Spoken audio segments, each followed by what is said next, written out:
Hi everybody, thanks for checking out this video here on G for G, Games for Gamers. So, got the game closing down probably in about 12 hours or so from the time I'm recording this video. But, there were certain team ups that I said I was going to do before the game was going to be closed.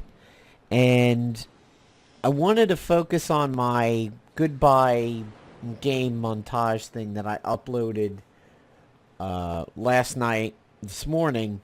Wanted to get that out of the way first, because I wanted to make sure I could get everything that I wanted out of the game before it just, like, went crazy down. But, I made you guys a promise over the last month or so, or since the news has come out, and I'm finally getting around to doing one of the team-ups that I said I was going to be working on. So, he's a polarizing character in the community. He's a character that some people have liked, some people have disliked. Some said he's not salvageable. Some have actually favored his brother that came out at around the same time, or his brother in arms, I should say. And he's split the community a little bit. Originally, when people first started playing around with him, things were kind of positive about it. And I kind of thought that his semi-closely released brother was going to be the shit one. And I still believe that. I am of the opinion that this guy is pretty good, and he does something very unique for the game. And it's a shame we don't get to take advantage of him anymore, and that is going to be AMokk.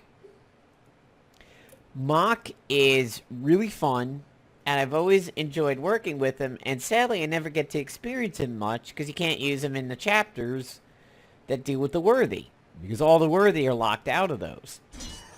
So, the first team up that I'm doing with AMokk is AMokk and Angela.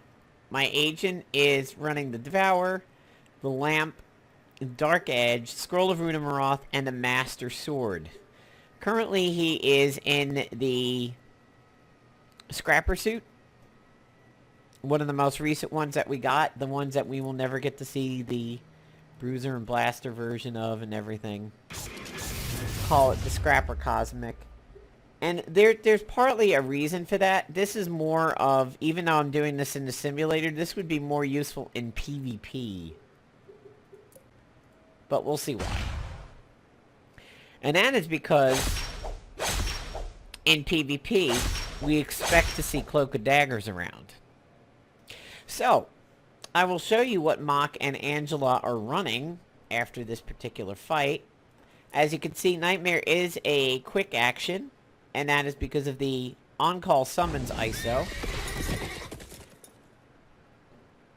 And this is super key right here. Getting Shield Bash out as early as possible. And we'll examine why in a little bit. This AMokk is like, it is a crazy setup for him. I really like what I did to this AMokk. And yes, he's in his tactician form. And actually, I really enjoy that. If he was in his bruiser form, I could maybe put Scootum on there for him, but there's a reason why I have him in his tactician form like this, and you'll see why after this battle.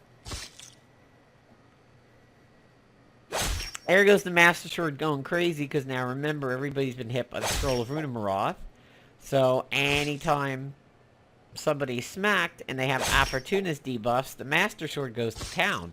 The Master Sword is now also causing internal bleeding and hemorrhaging because of AMokk doing that Shield Bash. See here?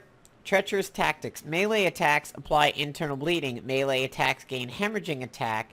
Takes reduced damage from all attacks.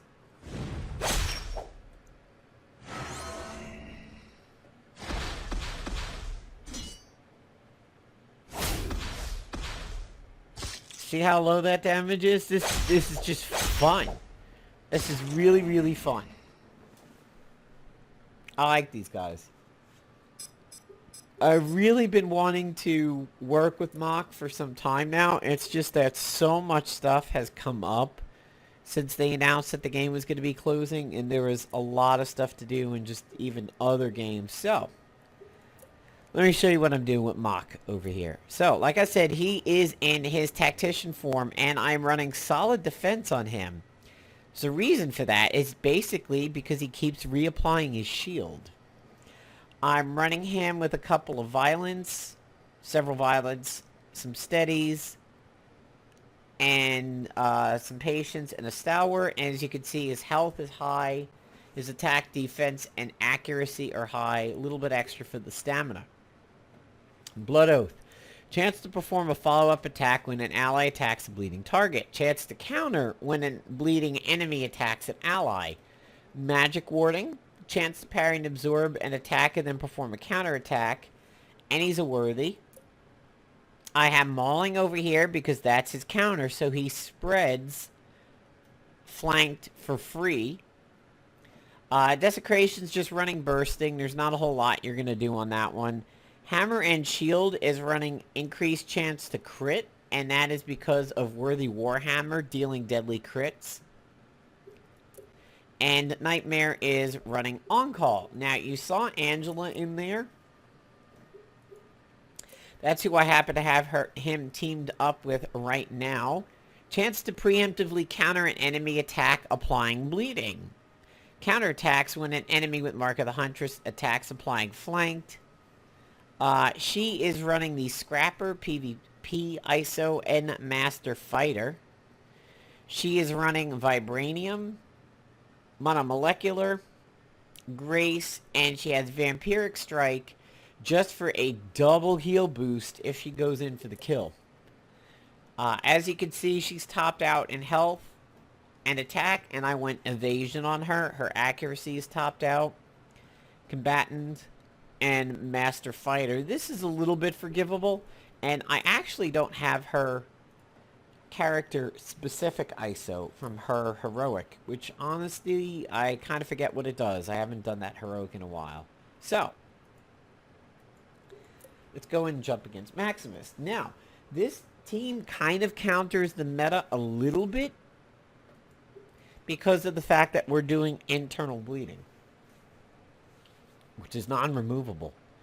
And that Scrapper suit is there for Cloak and Dagger, but I've actually run it with other suits before, like the Tactician suit.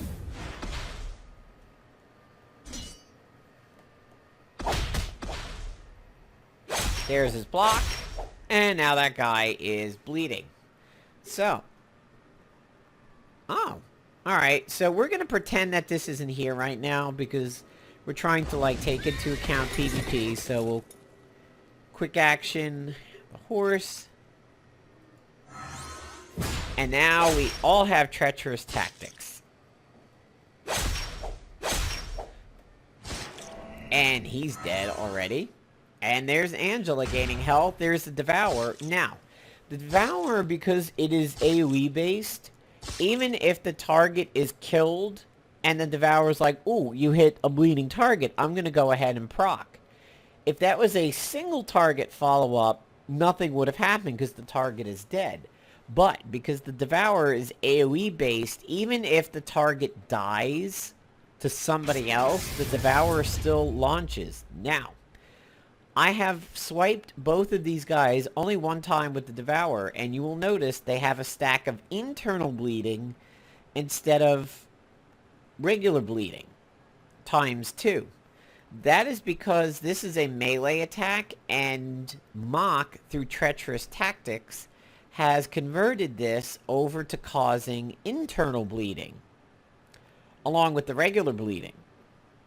So we actually had bleeding from Nightmare, and then we had internal bleeding from the Devourer, and you'll see that right here. It causes bleeding and internal bleeding and hemorrhaging, now all thanks to AMokk. We also have an internal bleeding weapon here in Dark Edge. Now, because of AMokk, it causes 2 stacks of internal bleeding. And the Master Sword now causes internal bleeding. So as you can see, this is just like crazy setup. over here. And there goes AMokk going crazy. And now that's a free flank. You'll notice on Maximus, he's flanked now. That's because I put mauling on the level 1.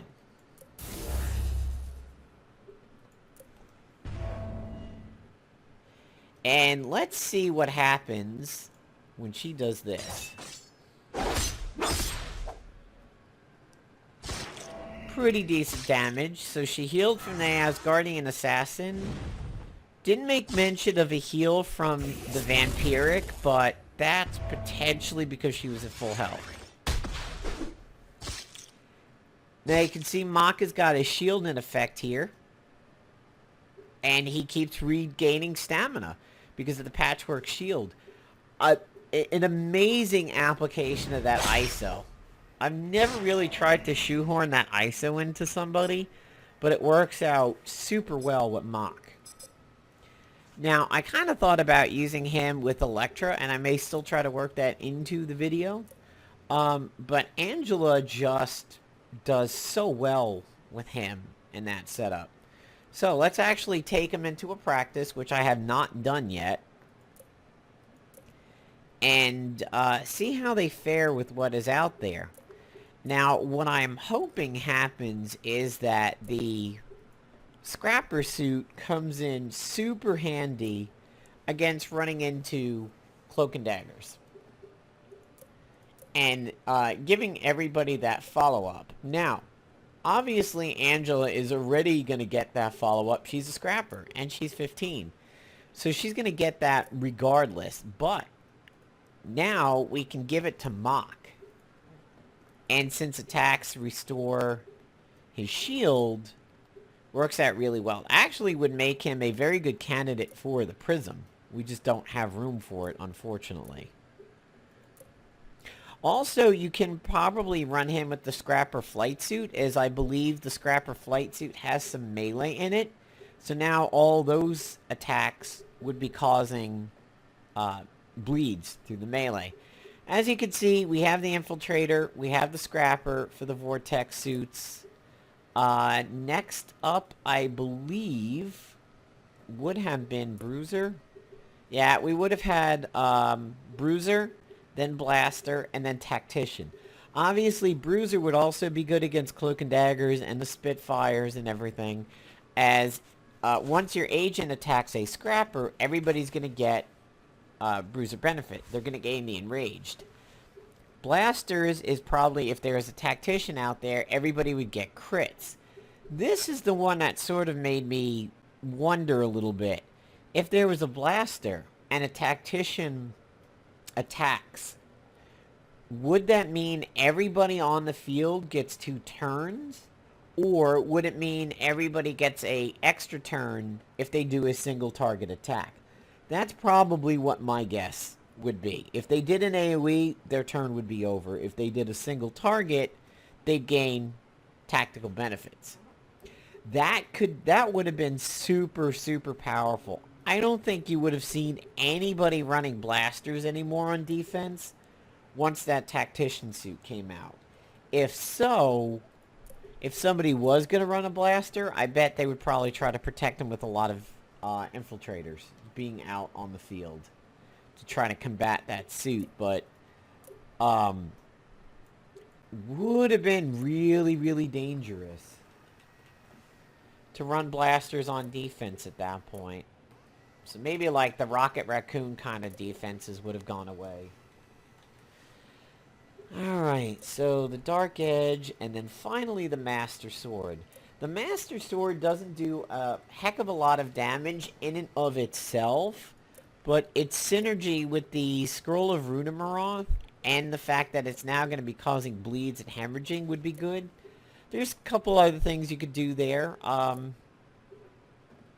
You could do that restored Wellrod pistol and do that whole like shot into the combo setup. And the punches would then cause bleeds. You could use any other bleeding weapon or an internal bleeding weapon. Maybe even a weather control device or a cube to clean you off over here. I mean, we're going in kind of naked against FISA triages, but that's probably where the Master Sword could be taken out in favor of other things. But like the Devourer, the Master Sword does a lot of work. Alright, so we get a Phyla-Vell and an Adam Warlock, which in reality, it is super bad for the enemy team right now. They have a Bruiser, which is good against my Scrappers, but they have 2 Blasters, which is great for AMokk. So, they have a Mystic Shroud, but she has removed buffs. And that remove buffs is going to get rid of that Mystic Shroud. That's part of the reason why I like Angela for this setup.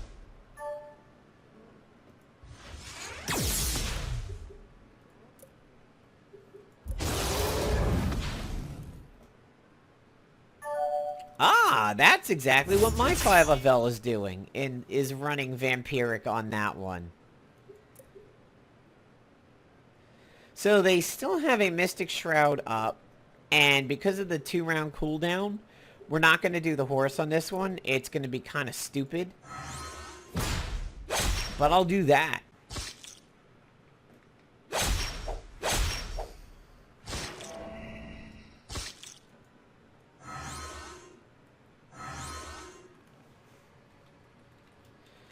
Okay, so everybody that's going right now is still protected by the Mystic Shroud, and they've now added that Skittering Darkness over there. So, anything I do isn't really going to do a hell of a lot, but we'll just do it. Because internal bleeding and immediate hemorrhaging. So, even a Mystic Shroud isn't really going to help that.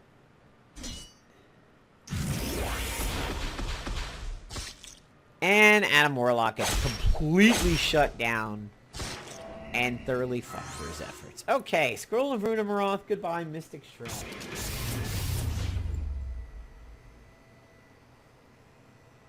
And you know what? I'm going to hit her with the Dark Edge.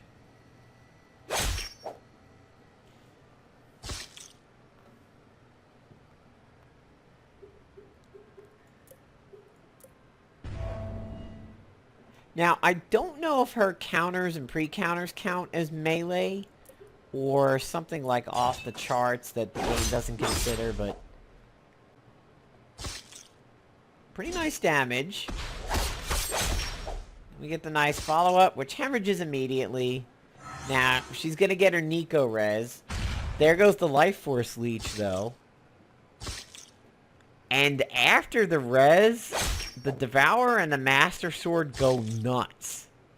So even if she managed to clear her debuffs in that, we just place them right back, and she's already 3/4 dead.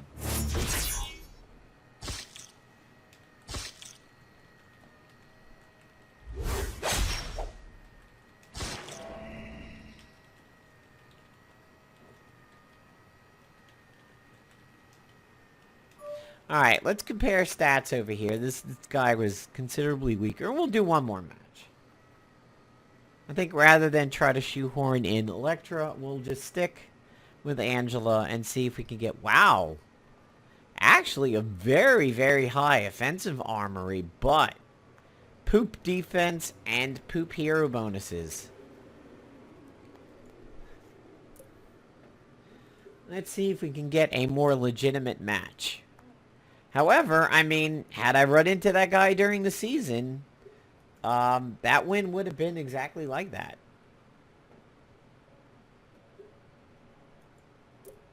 Wouldn't have been running Phyla.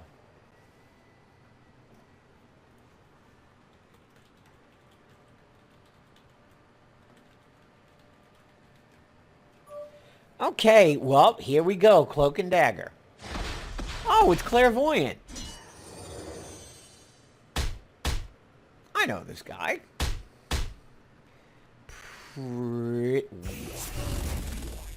Oh, we're getting cheesy here, aren't we?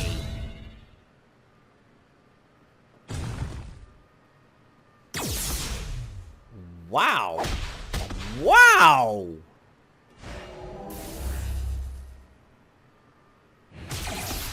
that ComCom? Okay. So, somebody's really pissed off. And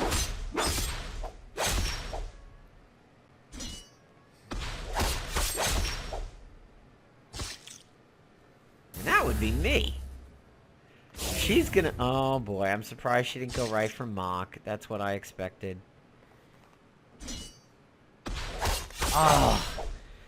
They literally have gotten everything in their favor here. That is a good chunk of why this is happening. They've had every proc work in their favor. AMokk is gonna die, but at least he's gonna go out in style by buffing Angela by partially killing her. That's ridiculous. Alright, I gotta do one more after that. That has to be incredible armory on that one.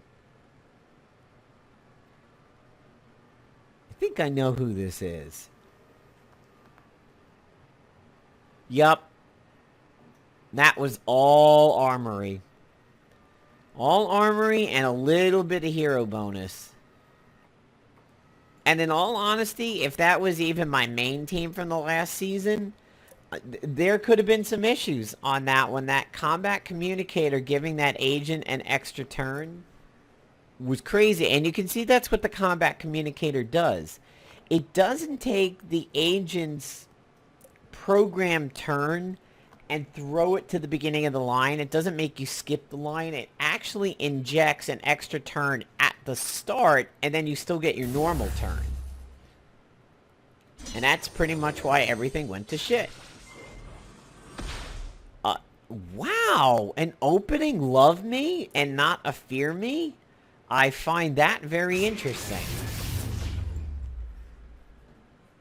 Crazy late day coding over here.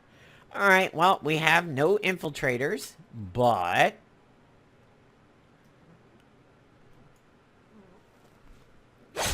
let's smack that guy.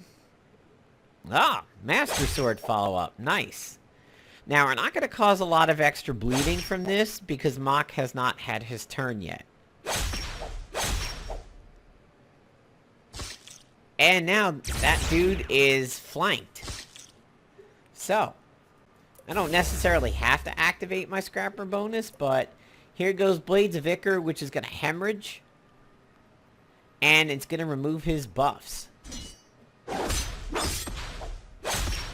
So if I hadn't scrolled off their stuff, that would have removed it.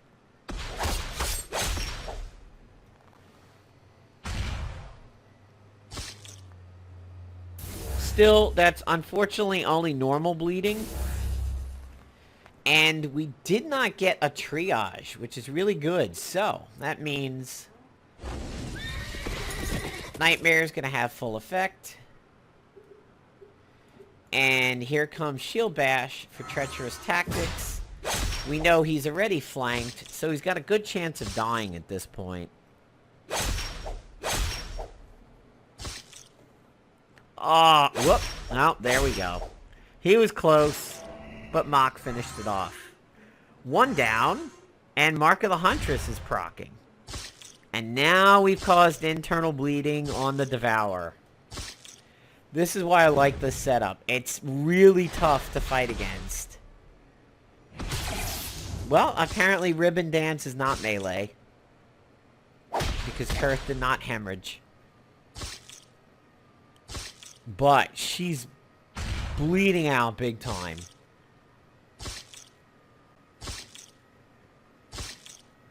Oh, nice. Nice. I like watching this. This makes me feel good because this is like watching a very well laid out plan in action. The thing is, damn! That's pretty. I want to see what happens if she does a triage. I'm just gonna pass my turns over here. I want to see if she triages. Or else she's just gonna melt. Okay. Well, we don't know how that would have worked against the triage, but you can see how well you get all the extra attacks over there. And that one against Clairvoyant is just simply outdone by Armory over there. Good use of the ComCom, which I have. Always been one of my favorite pieces of gear. And just outdone by Raw Armory. This one, the guy was defensive enough to counter my offense, but then his hero bonus is not good. Still, begs the question, how did these people... I mean, Clairvoyant I can understand, but the other two, how did these people finish up this high during the season? Kind of ridiculous. I haven't even thought of a name for this team yet. What are we going to call these guys? Angela and Mock. Black Knight, Mock, Angela. Could say Angela's Knight with the K, but that would be Black Knight. Can't say Smock because there's no S in Angela. Run Amok. Yes, there we go. Instead of Run Amok, it's Run Amok. Yep, we got it. Okay, so there's Team Run Amok. Hope you guys enjoyed the video. I don't know if I'll have any others before the game wraps up, but maybe I'll do maybe the week in Marvel Avengers Alliance will be post game closing up. We'll see. Take care, everybody. Hope you enjoyed the video.